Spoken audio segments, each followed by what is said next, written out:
The focus in Hawaii currently is to increase our local production by 30% by year 2035, right? So I feel this is a major part of it, that by the tropical fruits and by improving our orchard management system through high density orchards, that we are gonna be able to grow our industry.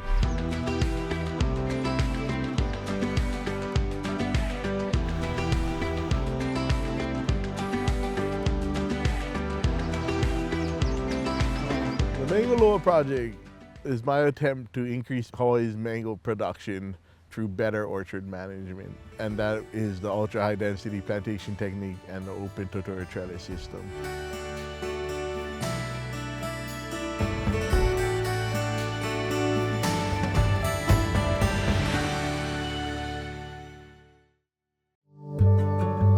So my name is Umi Martin and my farm is Umi's Farm, and I'm currently located on the west side of Kauai.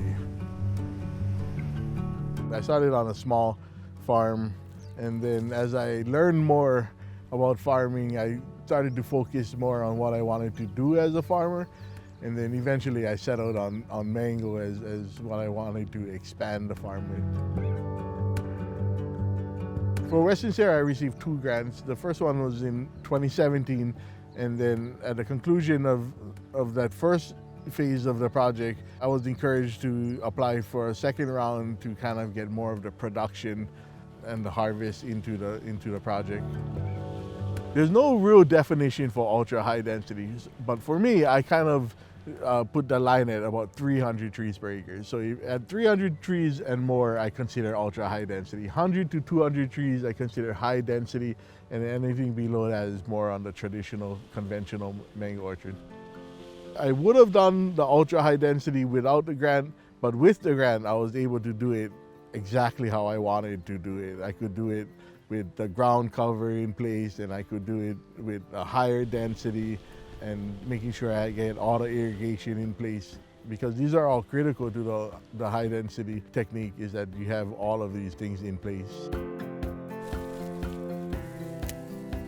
A major difference between the ultra high density and the open totora trellis is in pruning, in that the trellises are set for you already. The design is set. What you need to do is already laid out, and you just need to follow it. Whereas the freestanding trees, you have to go through them, and you have to look at them, and you have to choose the branches that need to come off to optimize the canopy. I think the ultimate kicker with the ultra high density plantation technique was that one person could manage 10 acres by themselves. Knowing that in Hawaii, we will always have a labor shortage. We don't have labor here. And so introducing a technique that was gonna reduce the demand of labor and increase the ease of harvest was just, it was what I was looking for.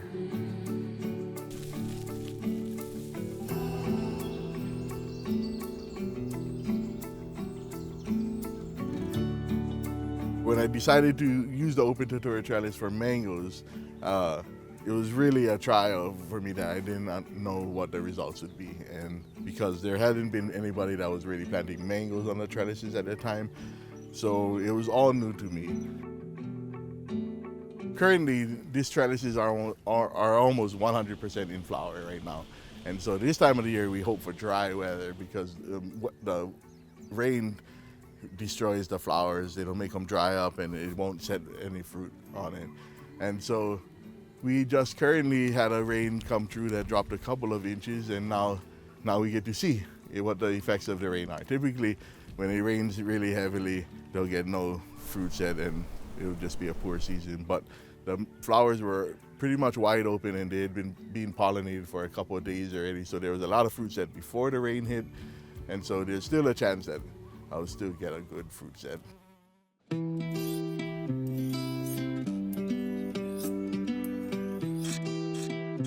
Sustainable farming has to include profiting off of this orchard, right? And that was one thing that when I started this, I started it as a business because I'm leasing land and I have so much upfront costs that at some point I am gonna need to be profitable in order to be sustainable out here. But also, like, the environment and protecting the land and being good stewards for the land is important for me, because this is my ancestral land, and I plan on being here for generations and having my following generations be here as well, right? So being good stewards for the land is very important in what I want to accomplish out here. I think every farmer, regardless of the size, should be applying to the SARE grant. There's very few grants available that goes directly to farmers and producers, and SARE is one of those. And so I absolutely encourage every farmer to get out there and apply for a SARE grant.